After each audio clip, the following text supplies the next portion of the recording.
पावसाळा आला की मस्त चटपटीत आणि तळणीचे पदार्थ खावे वाटतात. मग म्हटलं चला ब्रेड होते घरामध्ये आणि मग ब्रेड पकोडा करावा आणि त्याची रेसिपीही तुमच्यासोबत शेअर करावी. नमस्कार फ्रेंड, स्वागत आहे तुमचं स्वादिष्ट रेसिपीज किचनमध्ये. चला तर मग सुरुवात करूया आजच्या आपल्या मस्त चटपटीत आणि टेस्टी अशा रेसिपीला. इथे मी 1.5 कप बेसन घेतलेला आहे. हे बॅटर आपल्याला साधं सोपं असं बनवून तयार करायचे. त्यामध्येच आपल्याला चवीनुसार मीठ, पाव चमचा हळद आणि लाल तिखट टाकलेला आहे अर्धा चमचा आणि अर्धा चमचा हातावरती ओवा घेऊन अशा पद्धतीने चोळून टाकायचे आणि थोडीशी बारीक कट करून घेतलेली कोथिंबीर टाकून घ्यायची. ओव्यामुळे वरच्या बॅटरला खूप मस्त चव येते. एकदा नक्की टाकून बघा. आणि आता यामध्ये थोडं थोडं पाणी टाकून आपल्याला हे बॅटर तयार करायचे. ब्रेड पकोड्यासाठी लागणारं बॅटर हे जास्त घट्ट आणि जास्त पातळी नाही करायचं, मध्यम असं तयार करून घ्यायचे. जर तुम्ही बॅटर जास्त दाटसर म्हणजेच घट्टसर केलात तर मग ब्रेडवरती जास्त पिठाचा लेअर बसतो आणि तो खायला चांगला लागत नाही. आणि पातळ केलात तर ब्रेडवरती व्यवस्थित अशी कोटिंग होत नाही पिठाची आणि तो वडा तेलकटही होतो. आता साईडला ठेवून देऊया. जोपर्यंत आपली बाकीची तयारी होत नाही तोपर्यंत पीठही भिजेल. आता इथे मी खलबत्त्यामध्ये 1 चमचा धने टाकून घेतले, त्यामध्येच अर्धा चमचा जिरे टाकून घ्यायचे. आता हे आपल्याला जाडसर असं वाटून घ्यायचे. मी इथे वाटून घेतलेला आहे, एका वाटीमध्ये काढून घेते.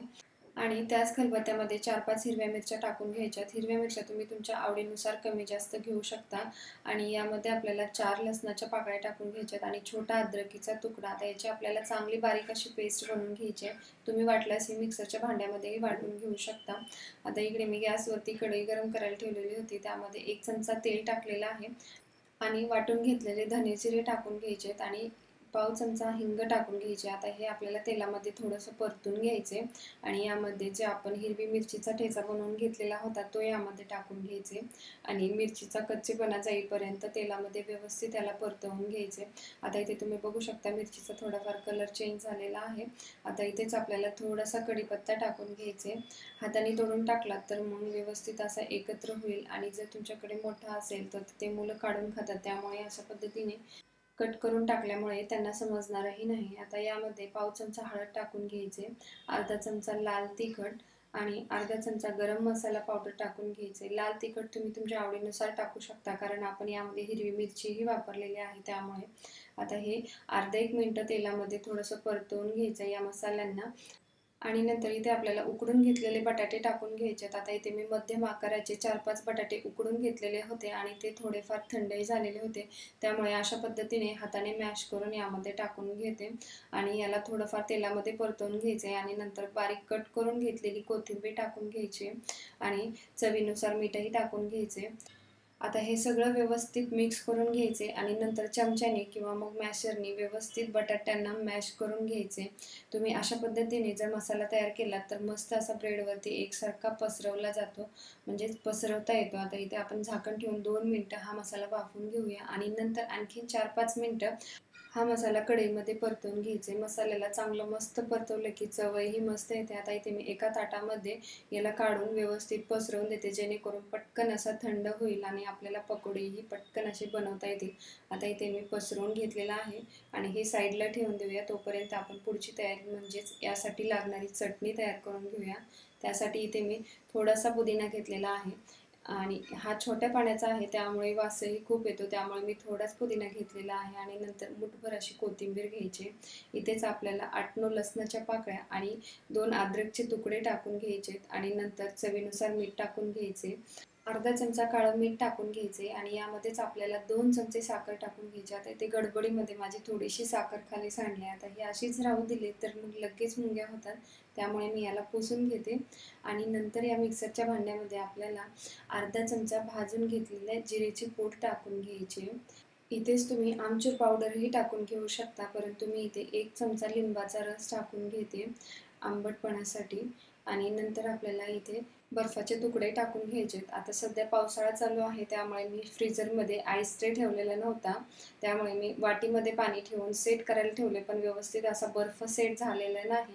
जेवढा सेट झाला तेवढा टाकून घेतला आणि बाकीचं थोडंसं लागेल एवढं पाणीही टाकून घेतलं थंड यामध्ये. आता मुठभर अशी आपल्याला यामध्ये फुटाणा डाळ टाकून घ्यायची किंवा याला डाळवेही असे म्हणतात आणि याची बारीक अशी पेस्ट बनवून घ्यायची आणि मग तयार आहे आपली चटणी. ही चटणी वाटून घेताना यामध्ये तुम्ही हिरवी मिरचीही टाकून घेऊ शकता, परंतु इथे माझा मुलगा खाणार होता त्यामुळे मी ही चटणी सपकच बनवलेली आहे. परंतु चटणी तिखट असल्याशिवाय मज्जा येत नाही. असो, आता मी ही चटणी एका वाटीमध्ये काढून घेते आणि साईडला ठेवून देते आणि मग ही आपली बटाट्याची भाजी ही थंड झालेली होती.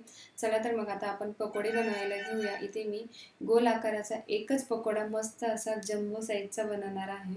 इथे मी एक वाटी घेतलेली आहे. वाटीच्या आकाराचा ब्रेड आपल्याला गोलसर असा कट करून घ्यायचा आहे, किंवा मग तुमच्याकडे कटलर असेल तर मग त्यानेही कट करून घेऊ शकता. आता इथे मी हा पकोडा बनवण्यासाठी इथे मी 3 ब्रेड अशा पद्धतीने गोल आकारामध्ये कट करून घेतलेले आहेत आणि बाकीचे निघालेले साईड्स तुम्ही त्यापासून ब्रेड क्रम्स बनवू शकता.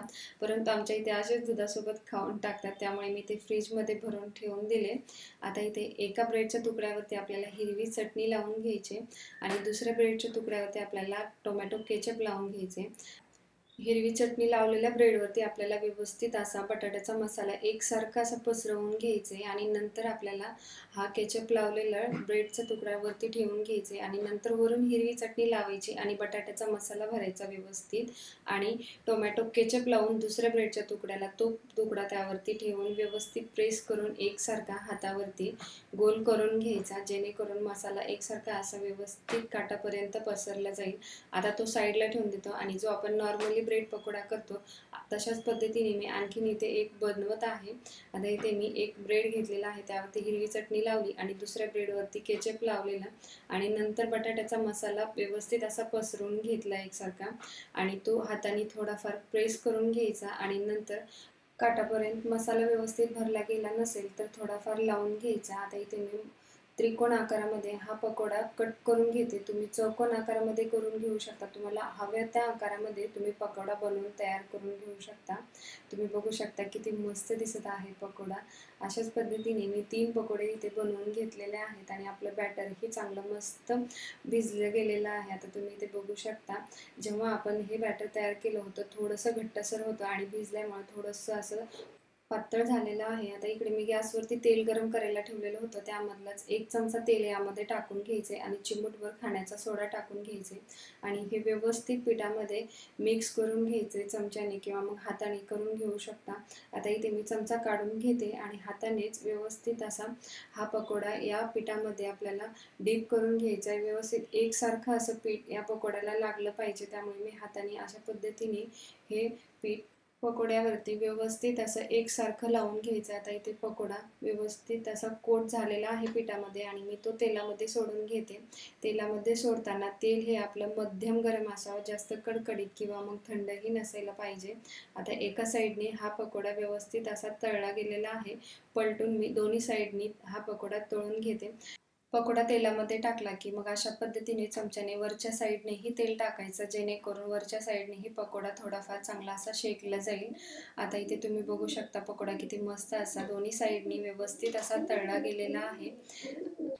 आणि हो, तुम्हाला जर माझे व्हिडिओज आवडत असतील तर प्लीज प्लीज प्लीज आपल्या चॅनलला सपोर्ट करा. आता इथे मी बाकीचे राहिलेले ब्रेड पकोडे जे आपण बनवून घेतलेले होते तेही मी अशाच पद्धतीने तळून घेते. तर मग तयार आहे आजची आपली मस्त चटपटीत चविष्ट खमंग रेसिपी. तर मग तुम्हाला कशी वाटली नक्की सांगा कमेंट करून. व्हिडिओ आवडला असेल तर व्हिडिओला लाईक करा आणि चॅनलवरती नवीन असाल तर आपल्या चॅनलला प्लीज प्लीज प्लीज सबस्क्राईब करा. जास्तीत जास्त शेअर करा. आणखीन भेटू अशाच नवीन रेसिपीसोबत. धन्यवाद.